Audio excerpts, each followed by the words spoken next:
Good evening, sir. Hello. Hi Neha. How are you? Hello, sir. I'm fine. Great. So I'm glad you got my message, joined in. Sorry, I was winding up another session, so I got a little late. But let me open your DAF. Neha, is this, tell me about this interview date. When is it? 18th. Yes, sir. And is this your first interview? No, sir. I have given three offline mocks and one-on-one session with Sabir, sir. No. Is this the interview call? Is this your first call or? Yes, sir. Yes, sir. The first. Okay. Okay. And have you appeared UPSC before? A few times, right? Yes, sir. It is my fourth attempt, sir. Fourth. 22, 23, 24, and then 25. Okay. And this is the first time you qualified for mains also. Yes, sir. Yes, sir. Okay, great. I did take a look at it. You're from Rajasthan, Yes, sir. and you finished your schooling in Rajasthan, right? Let me Yes, see. sir. Yeah, and then came to Delhi University to do your BSc. Went back to University of Rajasthan to complete your MSc. You've been preparing for last 4 5 years. You're not employed anywhere, right? Yes, sir. Okay. All right. Traveling to religious places, cooking. You were the president of Miranda House Student Union. All right. Let's go. So here's what I typically do. So we'll have a conversation for around 30 to 40 minutes. And I'll ask you some questions. And in the end, we'll do a debrief. I'll get your personal, view of how where you stand, how you thought you did, and then I'll provide you my perspective also. Okay. Sure. All Yes, right, sir. Neha. So tell me a little bit about yourself. What are your motivations to become a civil servant? You've been pushing really hard last 4 5 years you have given to this examination. Um, you've been good in terms of your academic excellence. I can see that. But tell me the real story behind Neha. Why are you really here today? What is it that you want out of civil service? Yes, sir. So, coming from a rural background, I have been uh, got a chance to come to Delhi University, and then and there I was introduced to the student leadership. And while working as a student union president, I have realized that what collective change is student union leader working with the community of students can bring into the lives of the student, then what cannot be a change which a civil servant working at the grassroots levels with the people can bring in the form of collective change to the society. Sir, that empowered me to think of civil services as one of the career opportunities for me, where I can use my leadership skills, my skills of negotiating with people, my skill of bringing every diverse group together on the tables and work together, sir. Okay, so you know, I see English, mathematics, physics, chemistry, lot of science subjects in your school, obviously, and then BSc in mathematics. Then you sort of changed gears to geography. Now you're talking about leadership, qualities, and negotiating skills and skills with in terms of people skills, right? So it looks a little checkered to me. Kind of give me a sense of where your skills lie. What's your academic background been? I know we choose subjects sometimes not knowing what they are and all that, but give me a sense of what you now think about your career. Like, okay, if civil services is something that you aspire to be, but you may not eventually get it. So, how do you think about your career? How do you want to move in that direction that you're choosing for yourself? Give me a sense of that. Sir, I believe that I will definitely get into the services one day or some other day. Apart from that, my education qualifications, if we speak about the science subjects which I have taken up during my school times and thereafter in my college graduation times as well, they bring me more scientific in terms of taking decisions that are based on data and evidences. If I say in terms of civil services, so apart from that, coming to geography as my master's subject, which I did, I believe these are the combination which will help me to excel in my career as a civil servant. So apart from that, if at the end, if I'll not be able to qualify by working very hard or by trying every sort of bit of mine, I will do. I will try to do another forms in which I can get into the services towards people. That might be sir, civil state civil services per se, sir. Okay, okay. Now let's come to civil servants and what you understand about civil service.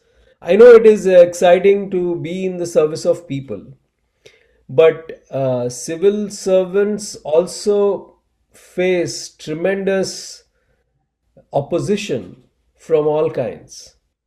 Um, are you aware of those? Can you tell me like what you perceive the opposition to a civil servant's professional life could be? Where that could come from?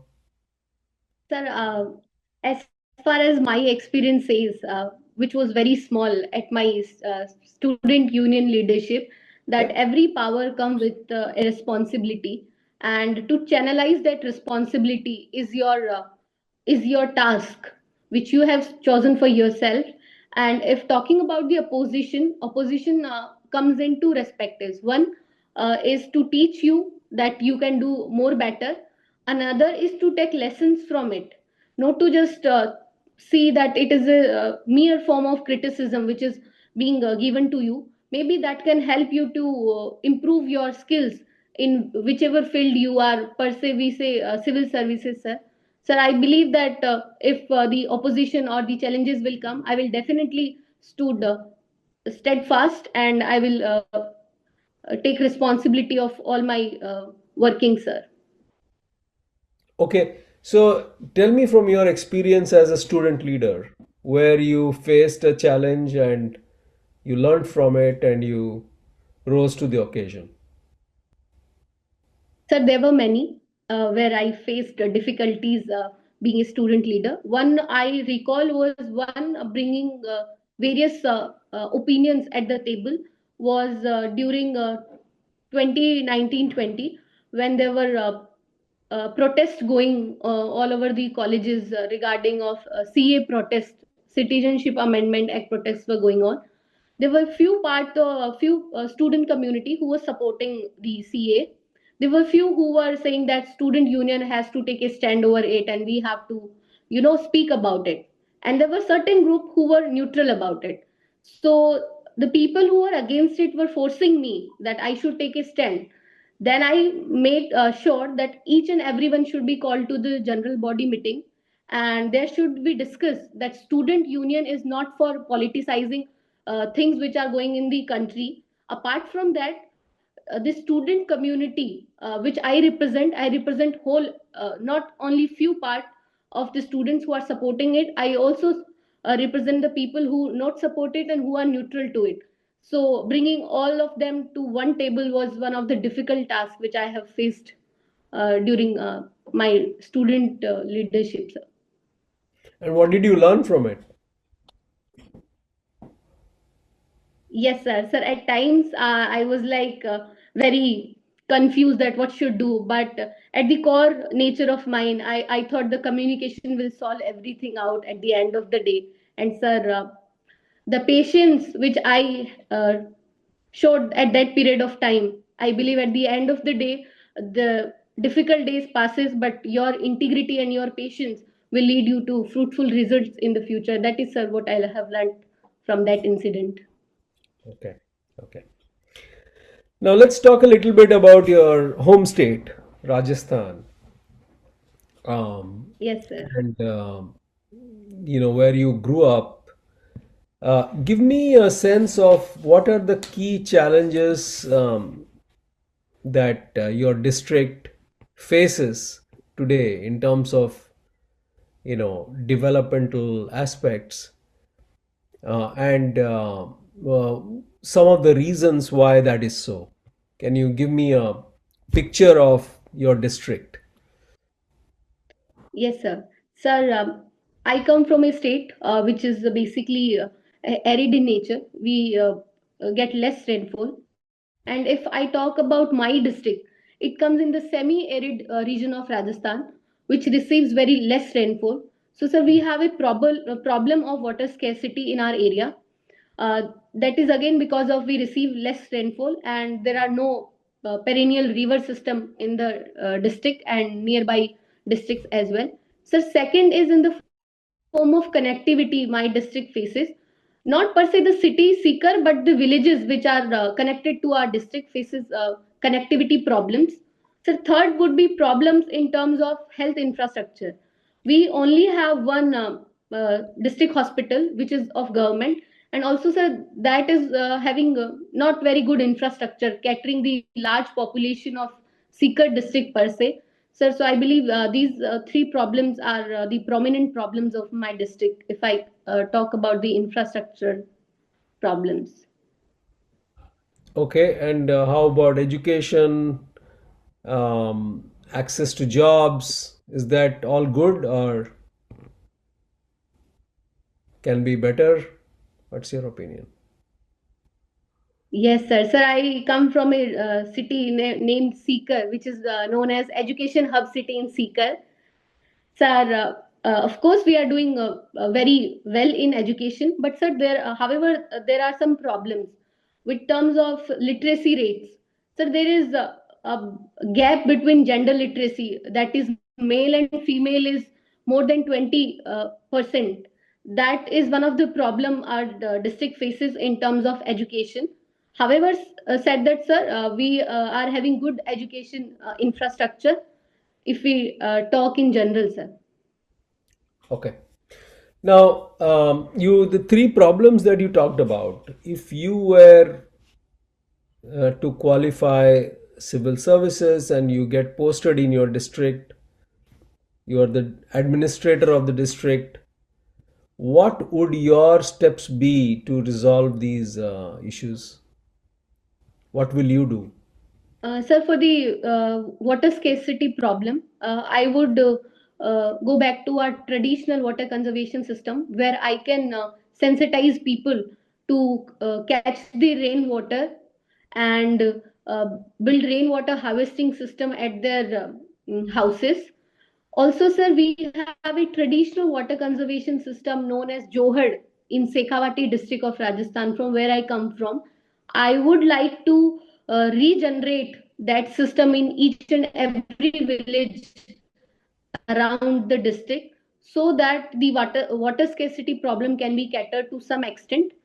So coming to the connectivity thing, I will try to negotiate with the higher authorities about the connectivity problem of our district, and by discussing with them and working with them, we can solve this problem of connecting each village to the district per se and the district to the capital of Rajasthan per se, so that if connectivity improves, then the other surrounding problems can also be catered. For example, we have a health problem, as I mentioned, that can also be catered because there are many villages which are not having primary health facilities.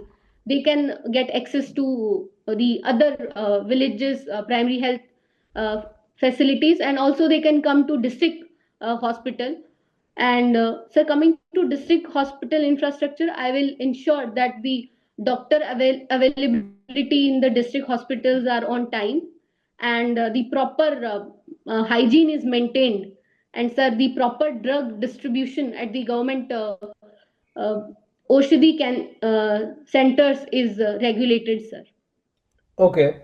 Now, Rajasthan has been administered by very able bureaucrats in the past, right? But the water conservation system, the roadway connectivity, and the doctor availability and cleanliness, they are problems, as you are saying, that have not gone away. Why is that? So, in spite of having, civil servants are one of the brightest in the nation, and you know how the process rigor is, right? Who else but a aspirant who has, you've given the exam 4 times, but we are still not able to resolve these issues. Why do you think that is the case? I'm talking specifically about your district. Think Yes, about sir. that. Yes, sir. Sir, first in terms of the water conservation policies were also brought in the past by many policy administrators.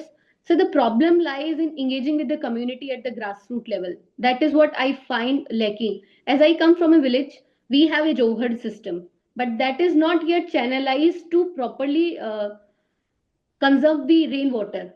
And if as far as I can recall from my village, that the water is not channelized into the Johad, that is the traditional water conservation system. Apart from that, it the pavements have been made bricks, which deregulate the percolation of water into the groundwater per se. Sir, so I believe the community engagement part is missing in the policy implementation. Sir, coming to the connectivity thing, I think they have been connectivity promoted with the Pradhan Mantri Gram Sadak Yojana in the past. But sir, the quality of roads which were built at that time, they are not monsoon friendly. As sometimes when I have to travel from my district city of Sikar to my village, I have seen many a times that there are so many potholes in on those roads which are connecting one village to another village. And sir, there are some villages where the roads are still not built, but in the paperwork they are mentioned that the roads have been built. So sir, the ground periodic monitoring and evaluation of the policies are missing, I say. Sir, third of the health uh, thing again, lacks in the form of periodic monitoring at the grassroots level. There are villages which are having primary centers, but the doctors, the medical officers which are appointed by the government are not available at the right time. Sometimes they close the door with a lock, and sometimes if they come at the very late, for example after 12 in the morning. So sir, the timings and the proper monitoring is lacking at the ground level, if I talk about my district, sir. Okay. Now, those were your personal observations of these three problems, right? Um, if Yes, you were sir. to analyze a problem in its entirety, would you only rely on your observations, or are there other things that you do to figure out what the true nature of the problem is? Let's say I'll give you 4 weeks to understand the roadway connectivity problem of villages in your district. How will you go about it? How will you work in those 4 weeks to determine the real problems? Sir, the 4 weeks would be very less to practically and physically go to each village and look after the road connectivity. I would keep the instance which I have observed in my mind. Apart from that, I would rely on the government data, that how much we have uh, sanctioned for building the connectivity of the villages, and how much we have done, and how many are the villages. And sir, collecting all the data and stats, I would try to come to one of the conclusion, not just because of the observation which I have seen. Of course the observation matters, because that what I have observed apart from the policy implementations at that period of time. But the data would be very efficient to look at the larger picture of the district. Yeah, so you have a science background, and you talked about being scientific in your approach. Yes, So sir. assuming we get all the data and we make some observations, and then you find certain things. What after that? What is the course of action we should take after that? Your objective is to improve roadway connectivity. Okay. So Yes, what sir. will you do after that? Yes, sir. Sir, firstly, I will discuss with the all the gram panchayats per se, the gram panchayats leader. I will talk to them about their village problems. Sir, second would be there would be financial problems if I have to ask for the budgeting from the uh, other departments for connectivity. So I will make a report, and before that I will set up an inquiry team that what are the problems where we are facing, where are the quality issues in the road, where are the roads are completely absent, where the connectivity is not that prominent. So sir, making that inquiry, and after that the results will come, and we'll present it to uh, the public works department ministry, and we will talk about the improving connectivity problems. Yes sir, that is what I think I can do. Okay. Okay. Now we'll talk. We talked a little bit about your region. Let's talk about India in general. Okay. You raised Yes sir. the topic of gender inequality. Yes sir. How good or how bad is the situation in India as far as gender inequality is concerned? Yes sir. Sir, the very first thing which empower a woman is education. I want to start from then and there itself. Sir, there Yeah. is a literacy gap between the both genders, the male and female in India. Sir, second would be in gender pay parity. There are gaps in the wages payment of men and women in our country. So third is the labor force participation of women is very less. So coming to the political sphere, we women hold for almost 48% of our country's population. But if we think our representation at the parliament level, which is very less than 10%, or which is almost around 20%, I'm not sure of the exact data. But, sir, there are inequalities in terms of representation. Sir, that is what I can recall right now in terms of gender inequality. Okay. Do you remember what is the labor force participation of women in India?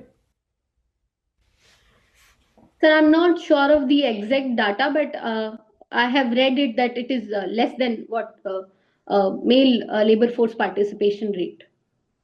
Yeah, of course it is less. But how less? Is it like really ugly? Is it bad? Is it good? Is it average? Is it like just it's okay? You must have created some perception in mind, right? Yes, sir. So, can I have a moment to think? Sure. Yes, sir. Sir, it was not good in the last decade, but recently it has improved to certain points. I'm not able to recall the exact percentage, but it is around 35%, sir. Okay. No, the actual percentage is less important, but the narrative behind it is are Indian women better off than, for example, East Asian women or Bangladeshi women or European women or African women? Do you have a perspective? Are we better off as a country? Are we in the vicinity of the global average? Is it there's a lot left to be done? Sir, we are definitely better as a country, but we have to do a lot in terms of gender inequality in our country. Sir, if I can recall correctly, I have been to Germany for a student study and cultural exchange program.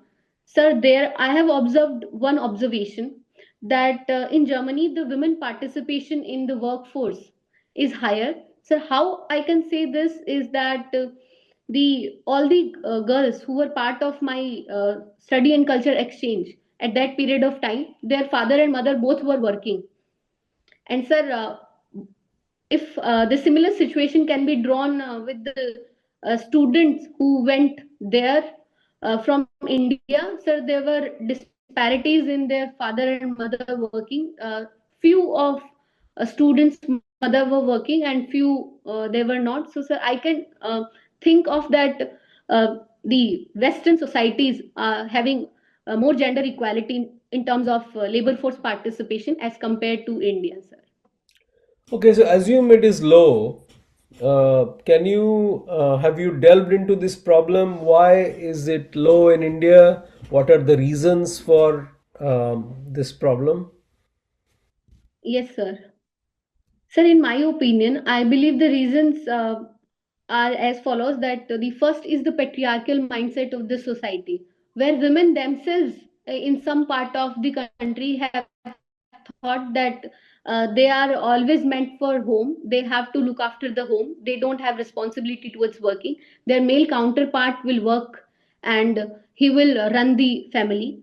So that mindset from past time have developed so much uh, into the minds of women that they think the uh, so I want to incite one of the example from the region where I come from. Sir, till today, they think that the male counterpart is going to safeguard women in our country. So, for example, I have seen that there was a girl in our vicinity, and she was having a younger brother. She has to go to some nearby place. So her mother insisted that you take your brother along with you. So they think that still the girl is so elder to the brother, but still they think that the younger brother is going to protect that girl. So the mindset in the women of our society is so engraved that they have accepted this situation of patriarchy. So apart from that, the situation of giving women less opportunities in terms of education in the past is creating a barrier. Although, sir, it is increasing in recent times with uh, increasing education among women, the labor force participation rate is increasing, but it is increasing at a minuscule level. That is because of earlier the lack of education. So third would be health facilities. I want to comment that women who are pregnant after pregnancy they are not able to join the workforce which they were earlier working because of certain creche facilities are not available at our workplace. So sir, these are the problems which are keeping women away from the increasing the labor force participation rate. Good, good. Okay, so now if you look at associated issue, you talked about patriarchal mindset. Um, it is something that has gripped India, as you have observed, for a long time, and it's still there, very much prevalent. What, in your opinion, can be done to um, change this mindset? So apart from the education, health, infrastructure facilities, and political representation and economic representation given to the women, I wholeheartedly believe that the societal thinking pattern must be changed so that in future there is no gender inequality thing happen per se. It's not male, female, or any of the gender. There should not be any inequality if the thinking pattern would change. So Yeah, that is what I my can say. question was how? How can we Sir, change the thinking pattern? yes, sir. Let's Yes, again sir. say you have 4 weeks, okay, to give me a plan for your district. What would you do? Sir, can I have a moment to think? Sure, sure. Yes, sir. Sir, starting firstly, I will make sure that the awareness about the rights, responsibilities, and the opportunities available to women are spread among the women. Per se, all of the education facilities they are getting, all of the economic facilities they are getting, and I will make them aware that if they are financially independent, they will have their own money that they can spend on themselves or on their children's education or say health facilities. Second, sir, I will change their mindset. I'm talking about women per se, that if you are independent in terms of your voice, in terms of your uh, financial financial thing, or in terms of your education, you will have a say in your what's it household. You you will be participating in the decision making at your home, and the upcoming you know, as a society, sir, apart from that, I will try to enable that the education system, which is in my district area, is enabling for women, and also the students at the school level should have a gender equality textbooks in terms of teachings also, where the uh, girls and boys are not separated by a particular mindset at the school level itself. At the school level, the the gender equality should be taught, mutual respect should be taught. So apart from that, I would like to ensure through various campaigns in my district that the word is spread across the villages and across women and men of my district, sir. So you predominantly think it's an awareness problem. People are not aware. Yes, sir, they are aware, but I believe if I will start the drive, then it can empower them, because I will be an administrator, and if I will make them aware about their rights and responsibilities and what change their empowerment in terms of their voice can make in this society, I think it will make an impact. And if a small impact will be made, then I think it can turn into larger results in the future. So, sir, yes. Okay. So, but largely awareness is what you're saying. Yes, sir, but apart from that, other systems which are already into our society, that is health, education, law and order, should be properly enabling for women so that they can safely work and uh, get education and get health infrastructure facilities as well. Okay. Awareness and access, access to health, access to education, enabling law and order, so making it safe for women. These are the things. Okay. So, Yes, sir. how will you monitor this gender inequality program? What are the key performance indicators in your opinion? Yes, sir. Sir, if talking about education, the enrollment ratio of women in the schools, if rising, that means uh, the program is working. So, second would be if the crime against women are less and are less per se, the FIRs against such crimes is less, then I believe maybe that the crimes have been lessened, or there could be another problem that the women are not coming because they are not feeling safe to inform to the administration about the crimes they are facing. So I would also look up to that problem as well. Sir, third would be in terms of monitoring the health, in terms of the facilities which are available to the maternal women's and also the lactating women's. Are they getting their proper nutritious food which is uh, available through the various government schemes, or the anganwadi worker is doing her job of keeping the child in that center so that women can work apart from taking care of the child. So, sir, I believe these are the indicators I can look up to in my district. Don't you feel if women are more empowered, they will report more crimes against them? So that number will actually increase, isn't it? Yes, sir. So is that a good indicator? Of Like, course, can you look at it and say that yes, okay, sir. now Very women are true, less or sir. more empowered? I'm sorry. Neha, I lost you. Can you still hear Sorry, me? sir. I'm not able to hear you. Okay. Yes, sir. Can Sorry, you sir, hear me for the now? inconvenience. No problem.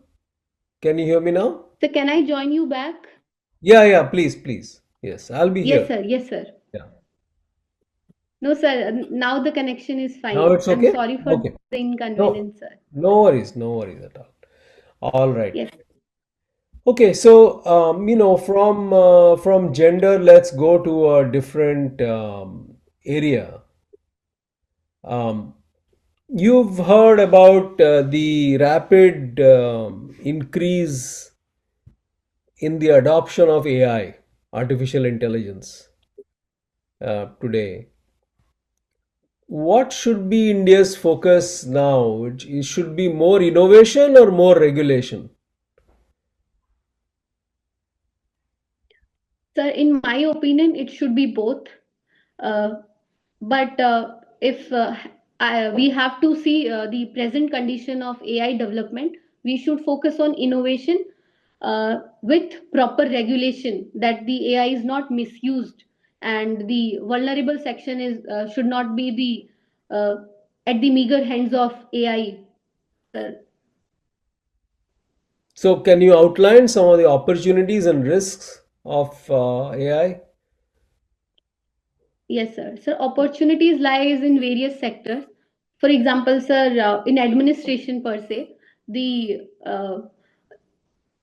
data segregation can be at the easiest hand, and we can make the policies and programs in very appropriate manner.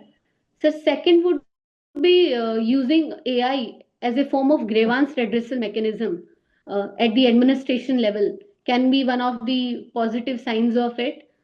Sir, if talking about in other sectors, for example education, AI can make the education personalized for people who have some learning uh, deficiencies in terms of learning some of the um, subjects in schools. It can make the teaching system personalized for students and also learning system.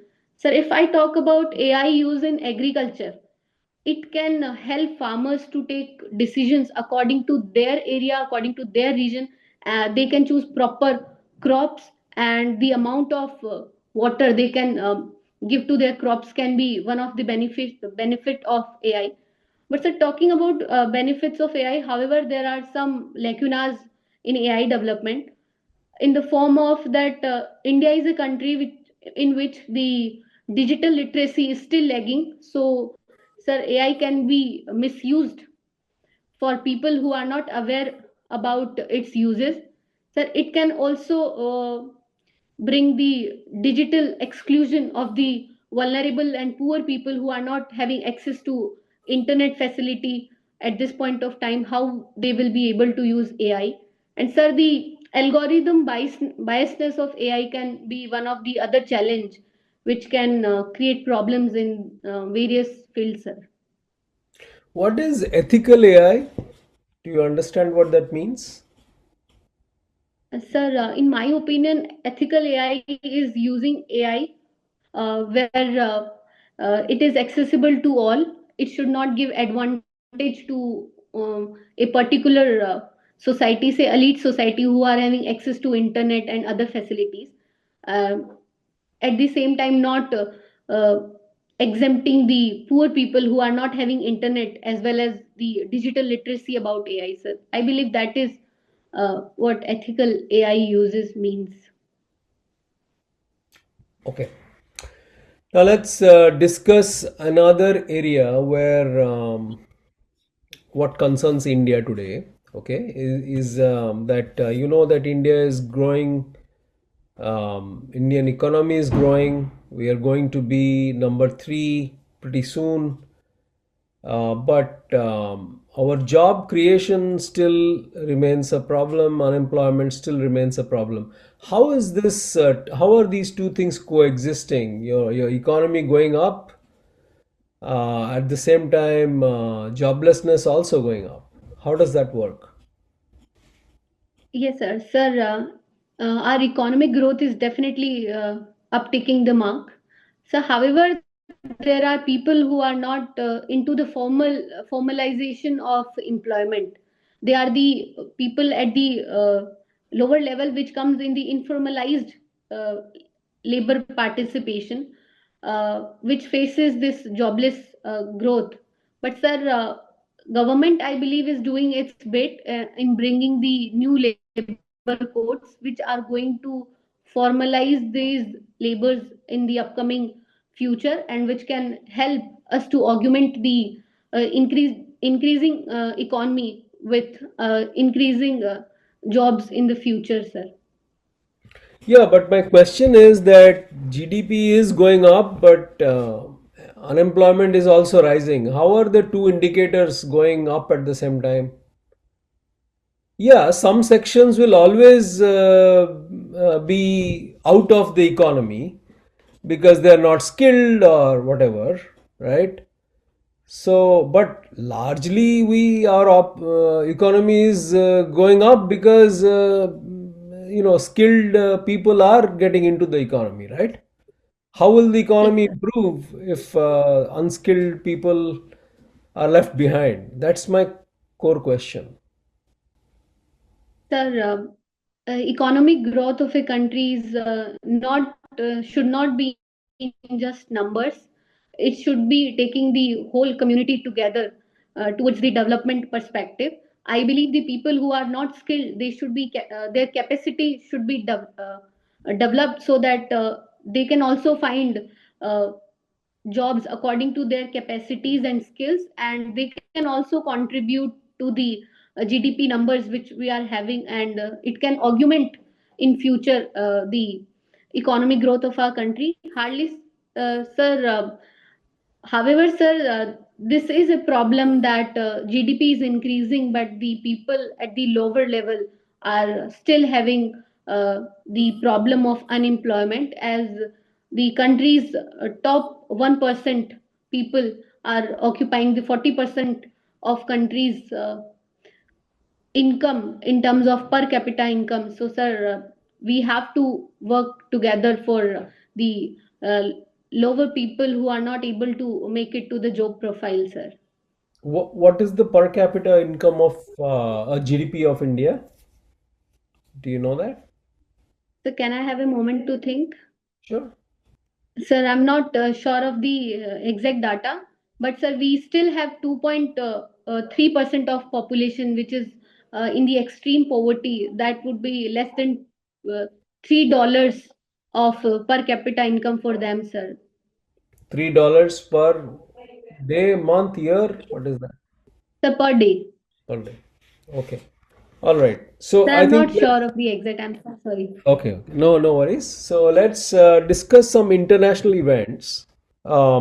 So of late, the relationship between India and US has changed dramatically.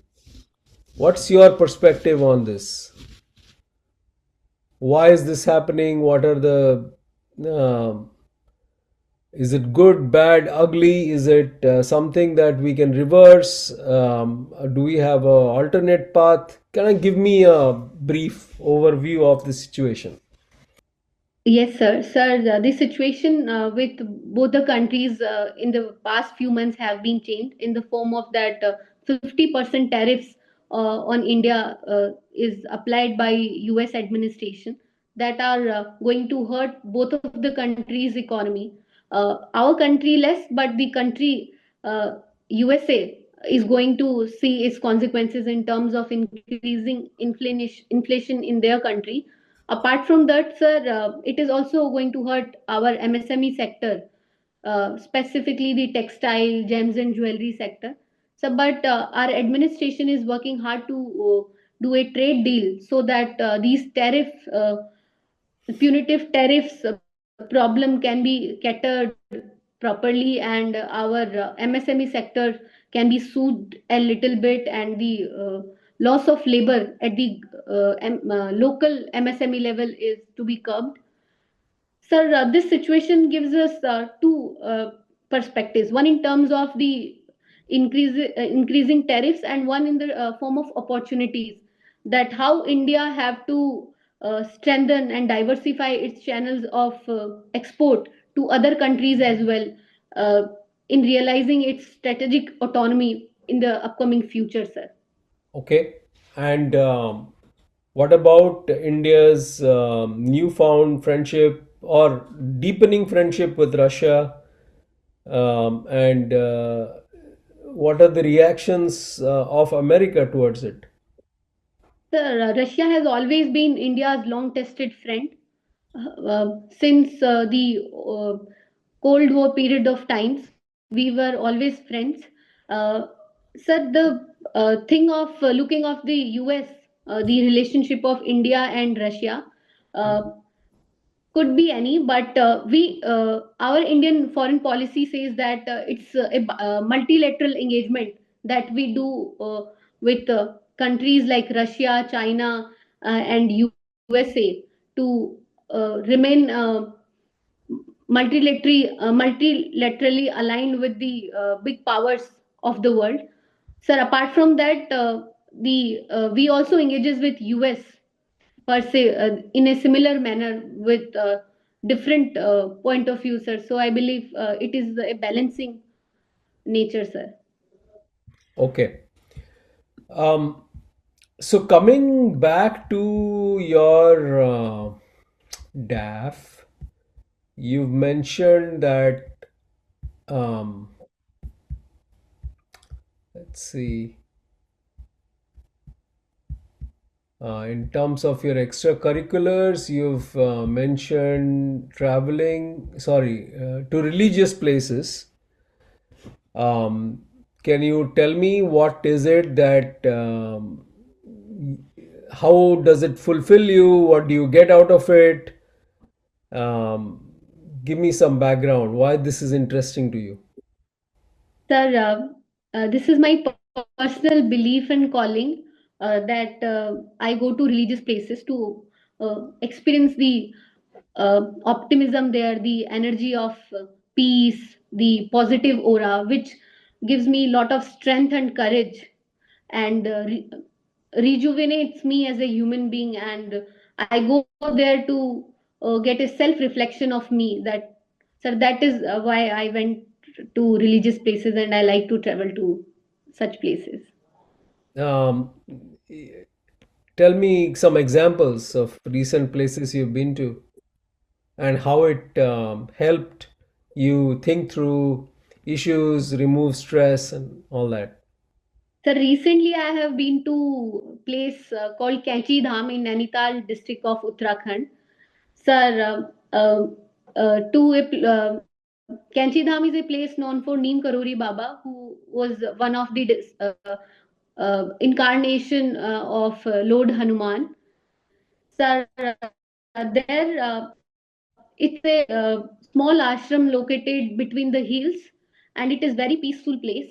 There, sir, I cannot explain the positive aura that from where it is coming, but sir, the moment uh, I go to such places, I feel like I am having the blessings of the God, and I'm getting the peace and happiness inside me, sir.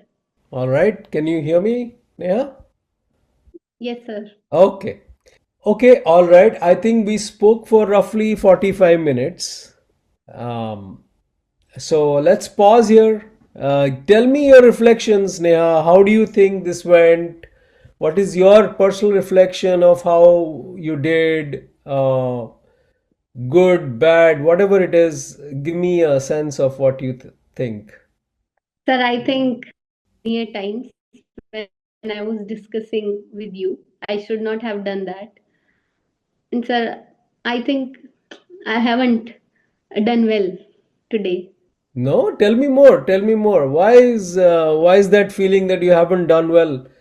Give me the specifics of which areas you felt it was hard, which areas you felt no, I kind of said the right thing, but I couldn't explain. See, it's important to reflect, because if you reflect and understand, as you yourself know very well, um, that and it'll be easier for you to, what, we have 5 6 days. The 16th is your interview, right? The 18th. 18th. So 6 days. That's fine. That's enough. See, my point always is that you made it to the interview stage, right? That means you have. Neha, can you hear me? Yes, sir. I'm. Okay. Yeah. So Yes, sir. your video just got cut for some time. So my point is, you made it to the interview stage. That means you have all the right content, right? You know your subject matter. That's why you got here. So that's the best part.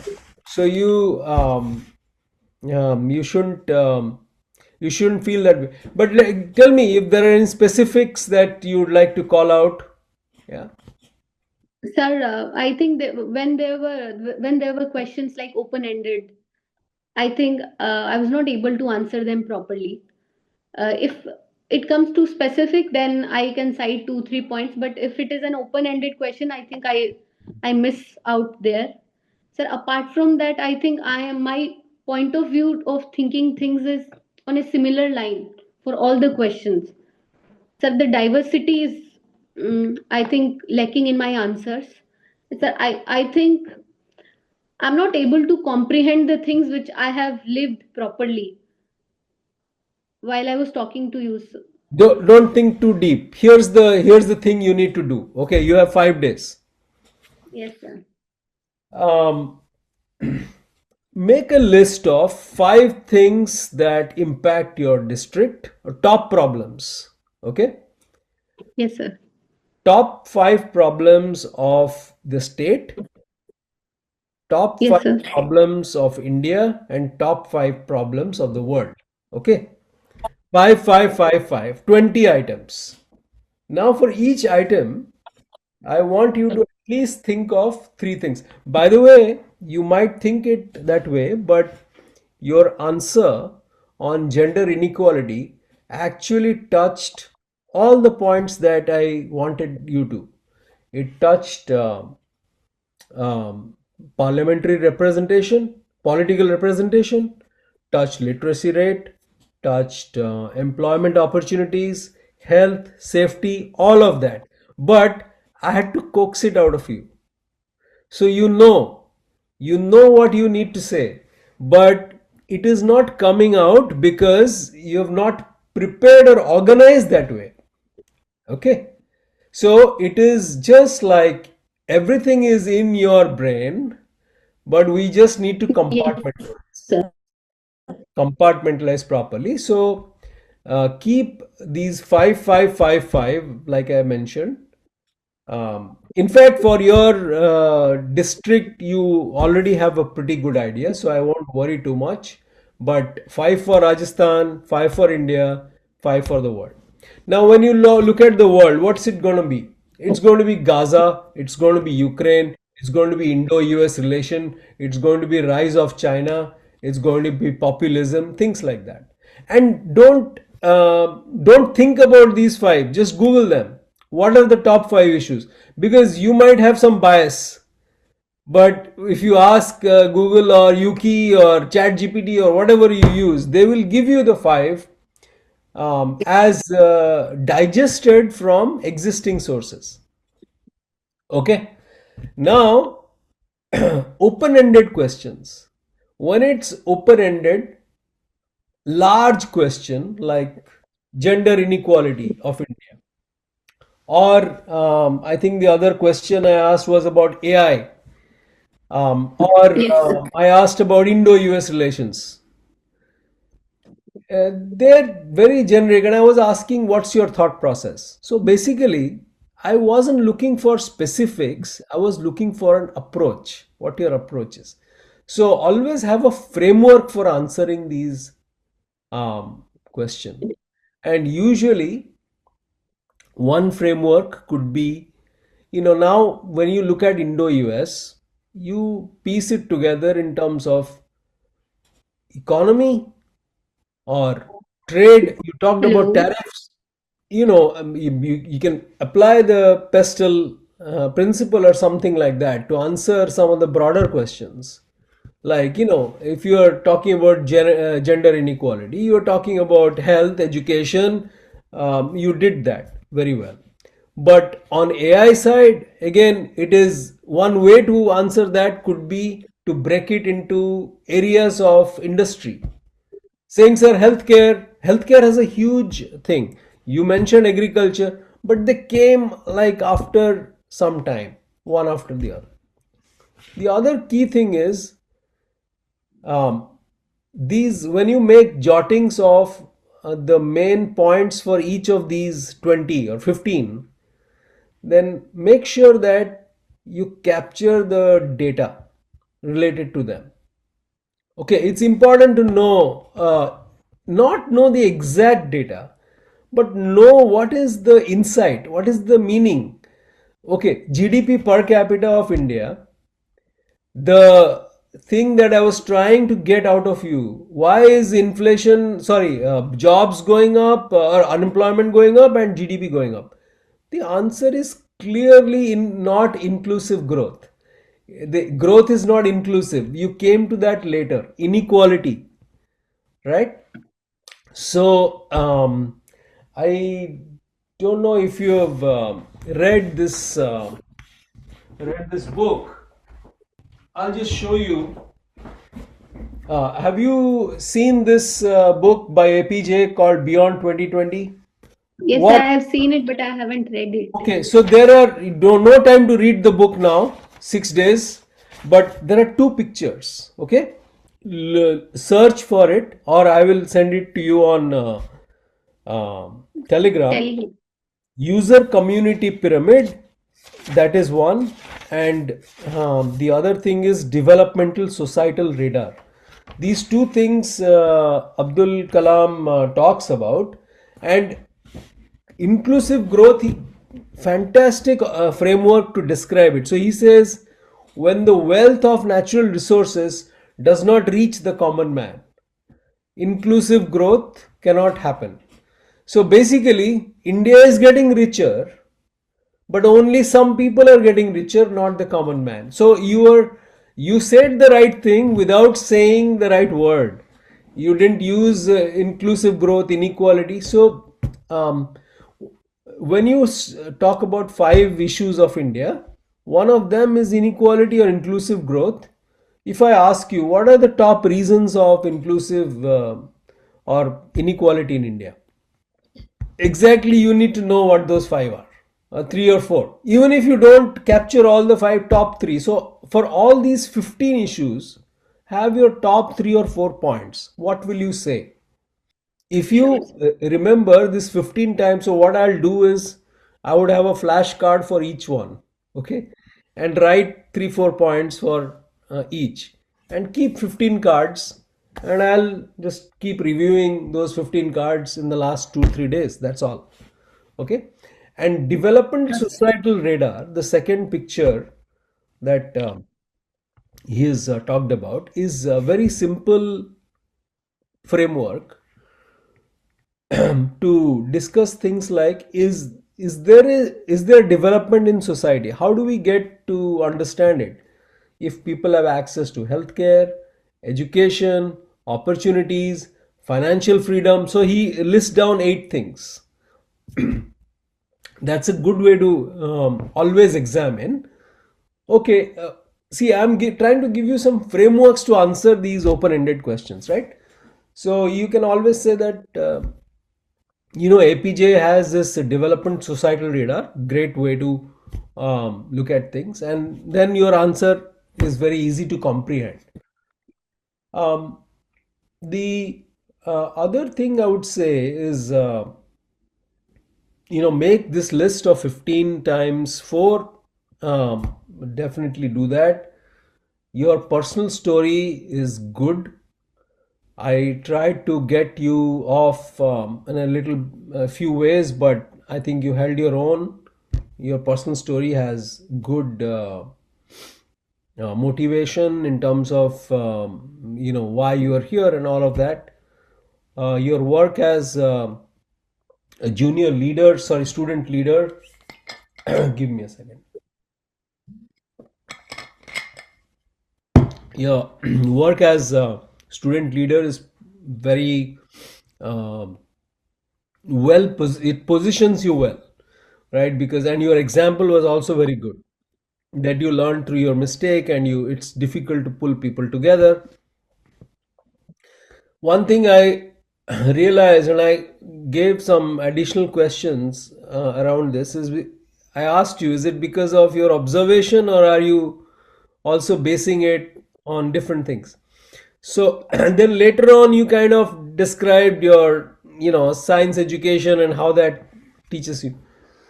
So always, how science works. You have empirical evidence, and then you have observation. Observation and theory, right? So both have to come together. So when you are asked questions like, as a district administrator, what you do, as this, what you do, that becomes very specific. And I think you're doing well in those answers. The framework for those answers, if you want to think of, a nice way of explaining them, is always three things. Remember: objective, plan, and execution. Everything at a local level, at an administration level. What is my objective? Okay, I want to improve roadways to villages. But improvement is not an objective. You should say that, okay, X number of kilometers, or I have at least 100 villages I need to connect, or 50 villages I need to connect. And quality of roads is a concern, whatever, right? So list down the objectives. Then the plan. Is it a 4 week, 6 week, 8 week? Who will you need? What do you want need on your side? What kind of budget? Yes, it needs budget. It needs a public works department. All those things. Execution. With execution comes problems or anticipation of what could go wrong.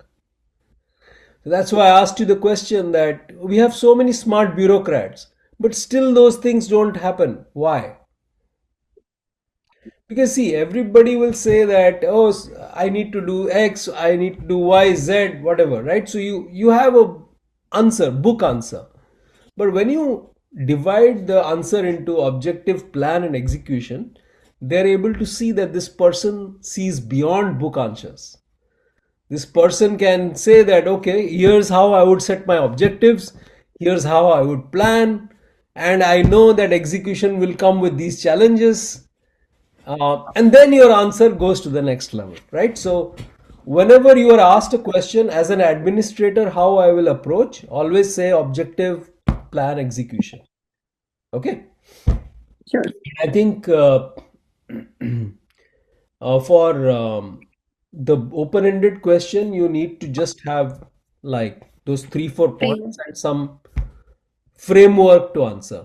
It is always good. And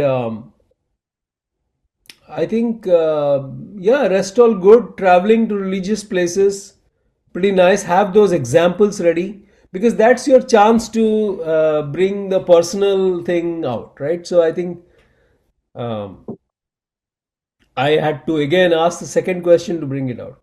So be ready with the examples, and I think it'll work well. I think first of all, Neha, I would say, um, when you go to the interview room, remember that you have nothing to lose. Okay, you are there to put in your best effort, to enjoy the time. Don't feel under pressure. Don't feel you were a little under pressure, I could tell. See, one good thing you did is, whenever you were unsure, you said, sir, can I think for a moment? It's great.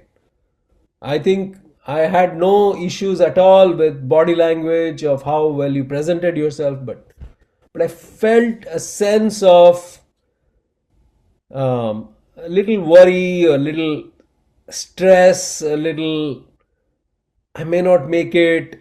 something like that in your I don't know, you will be the best judge, but go out there as if you have nothing to lose. That's the best way to actually perform, saying, okay, you here's an opportunity to talk to five intelligent people about stuff I know. If nothing else, I'll learn something about things that I know about, right? So treat it as an experience. Don't treat it as a, oh, here is five people who are sitting down to judge me and how I am doing and all that. Have faith. I told you, you are here because you are very good in your content. You have a right to be in that room. You absolutely belong in that room. Now, your option, your choice is to make the most of it. So don't be any, don't have any hesitation in your mind. Speak. The answers where you are comfortable speaking, um, you automatically smiled. And that's what happens.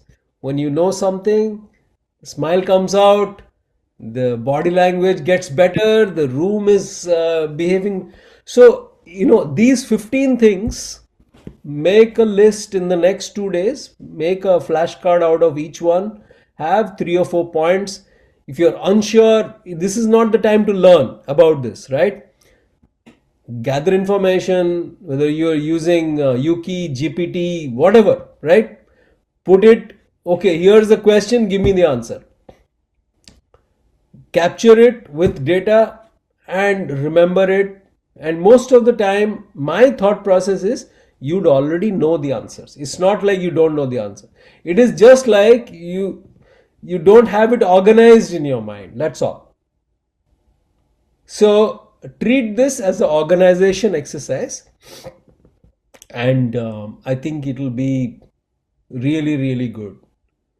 And remember, inclusive growth or any India problem, you talked about your area with the connectivity, you linked it to your personal experiences, which is good.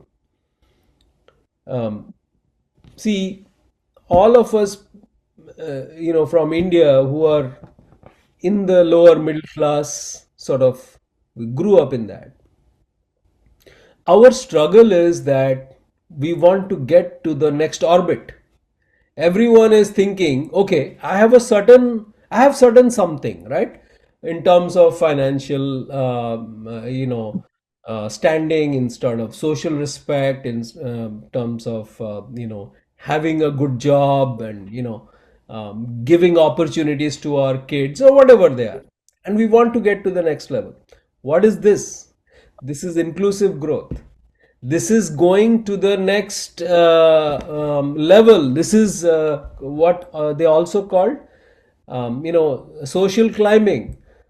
So essentially, it is a part of your life. So your answer, you can always connect, sir. Inequality is something that I can see, and this is one of the reasons I am aspiring to be a little bit better, so that I am not a victim of the inequality, but am helping bridge the gap, and so many Indians are doing it. Then your answer is very different, right? Then your answer is not bookish. Okay, Yes. same thing, I think you said it in some other way, like connectivity, that we people are not able to take their medically, or for medical needs, they're not able to reach on time. So things like that are important in an interview, because, and that thing happens when you think about an issue in a, how it affects you manner, right? How it affects citizens, right? A civil servant always puts the citizens first. So I think in terms of Indian issues also, uh, the global is slightly different, but if you look at Indian issues, inclusive growth, how does it impact the everyday human in India? Or if you say manufacturing sector is there are some problems, how does it impact the citizen? Because effectively you can, if you can link it to what can be done at the local level, then you know the answers are much better. So yeah, so remember, have a framework, list things down, keep it conversational, remember the facts, whether it is GDP per capita or labor force participation, whatever they are. I think those would be good to know. At least you should know the ballpark. Nobody will say that, okay, she said 36.5, it's actually 38.9. But you need to know what it actually means. So, top 5 or 6 metrics in economics, whatever they are, right? So have a way of remembering that. And I will share these 2 pictures from the book with you, and I'll share 10 questions that I've prepared, which everybody, I'm sharing with everybody, so that we all kind of can go into that room with confidence. So have a look at those questions after you do those Sure, sir. 15 flashcards. Okay. Sure, sir. All right. Any questions you have for me? Sir, so when the questions were asked about the gender inequality, I think I went little over the board of asserting that no, the situation is not right. Should I go with a balanced answer, or I should remain I the think way I think? it was okay. It was okay. I didn't feel bad. But I think you spent a little more time on the patriarchy. You spent less time on the safety or other areas, um, empowerment, financial empowerment. I mean, you discussed, like I said, you discussed everything, but it was the map of what is going to come was not clear. The outline was not clear when you started answering. So you didn't say, sir, there are 5 things and I'm going to tell you 5 things. Okay, here's number 1, patriarchy, number 2, this, number 3, this, number 4. That was not clear. So you're saying this, okay, but there's one more thing, then, sir, I will talk. So I think what happens is somebody might want to move off and to a different question, and then you lose your point. So initially, give the outline of the answer. So there are 5 things. Or Indo-US relations. So there are 3 things I will mention. So that is very important. And that can only happen when you make that flashcard. It is organization. That's it. Okay. So otherwise you go from place to place not knowing the GPS. Right. So give the GPS to the examiner, evaluator. So yeah. Any other question? No, sir. That was it. Hopefully this was helpful. I'll share Yes, sir. those things with you, and go from there. All the very best if we don't talk again. And my um, thing is, if maybe 2 3 days later, if you want to do one more mock, but don't do anything after that, like beyond 13th, doesn't make any sense. It's okay. See, nobody can be perfectly prepared. Sometimes you are where you are. It's okay. It's totally fine. But remember that you are here because you know the subject matter. Don't forget that. Don't let that make you feel that, no, this is not my place. Okay? Thank you, sir. Thank you Thank you, so much. Neha. Take care. Bye. Thank you. All the Thank, best. thank you, sir.